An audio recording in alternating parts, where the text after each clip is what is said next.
Lecture de la première lettre de Saint Paul apôtre aux Corinthiens, au chapitre 11, des versets 17 à 26, puis 33.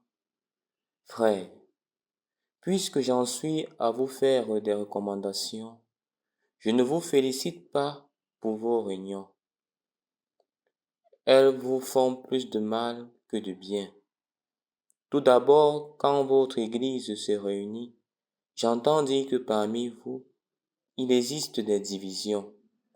Et je crois que c'est assez vrai, car il faut bien qu'il y ait parmi vous des groupes qui s'opposent, afin qu'on reconnaisse ceux d'entre vous qui ont une valeur éprouvée.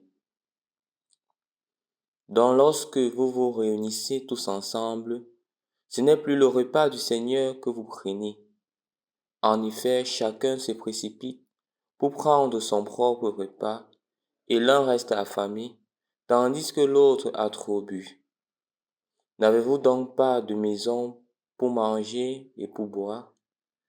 Méprisez-vous l'Église de Dieu au point d'humilier ceux qui n'ont rien? Que puis-je vous dire? Vous féliciter? Non. Pour cela, je ne vous félicite pas. J'ai moi-même reçu ce qui vient du Seigneur et je vous l'ai transmis. La nuit où il était livré, le Seigneur Jésus prit du pain, puis ayant rendu grâce, il le rompit et dit, « Ceci est mon corps qui est pour vous. Faites cela en mémoire de moi. » Après le repas, il fit de même avec la coupe en disant, « Cette coupe est la nouvelle alliance en mon sang. Chaque fois que vous en boirez, faites cela en mémoire de moi.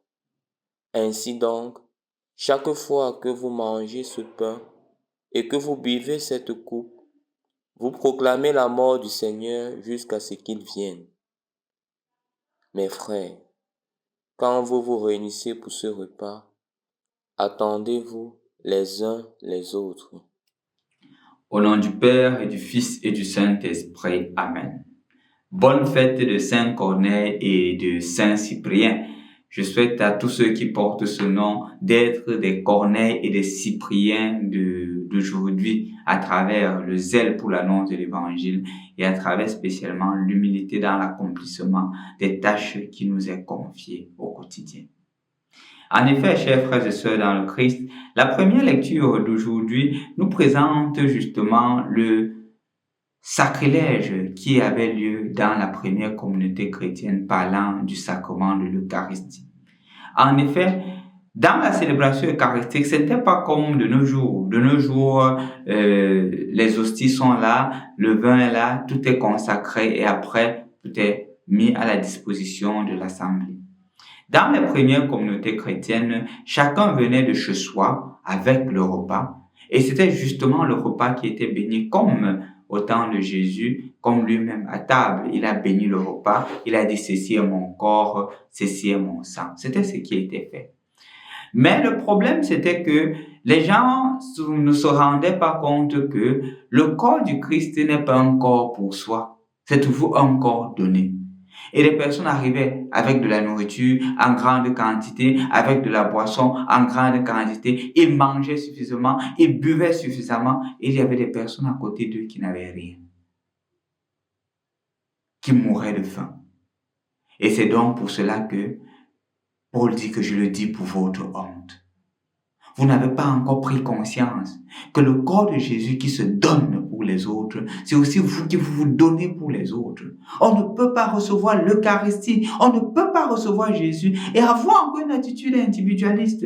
Encore regarder les choses essentiellement dans sa perspective. Regarder les choses de son point de vue, sans toutefois être capable de nous donner aussi pour les autres. Paul le dit, je le dis pour votre honte. Et je crois que, chers frères et sœurs dans le Christ, à plusieurs niveaux, cela nous interpelle. À plusieurs niveaux, nous sommes appelés aussi à reméditer ces paroles de Paul. Est-ce que l'Eucharistie que je reçois, Jésus qui se donne en moi, me transforme au point où je suis capable d'ouvrir les yeux à la souffrance de ceux qui m'entourent? Ou je suis encore dans la logique du tout pour moi, rien pour les autres. Parce que si cela était vécu dans un pays catholique, il ne devrait plus avoir ce taux de faim, de famine dans le pays. Dans un pays catholique où les gens reçoivent l'Eucharistie, où les gens reçoivent Jésus, ils seraient capables de pardonner davantage. Ils seraient capables de donner davantage aux nécessiteux. De plus en plus dans nos paroisses, la commission Caritas est en train de mourir. Il n'y a plus assez de fonds pour la Caritas. Pourtant, Jésus qui se donne nous appelle à nous donner. Nous appelle à penser aux nécessiteux. L'évangélisation en Afrique, ça s'est fait à travers des mamans en Europe qui mettaient des économies de côté, qui mettaient leurs 100 francs, leurs 200 euros, qui mettaient leurs 50 euros chaque mois de côté pour pouvoir permettre aux missionnaires venus en Afrique, venus en Asie, de par le monde entier, pour que l'annonce de l'évangile se fasse, pour que le Jésus qu'ils reçoivent dans l'Eucharistie soit partagé aux autres. Peut-on encore dire que c'est le cas pour nous aujourd'hui? Ou de plus en plus nous tombons dans un égocentrisme. Nous recevons Jésus, mais un Jésus qui ne nous transforme pas. Demandons donc au Seigneur la grâce de nous laisser transformer par Jésus. Au nom du Père et du Fils et du Saint-Esprit. Amen.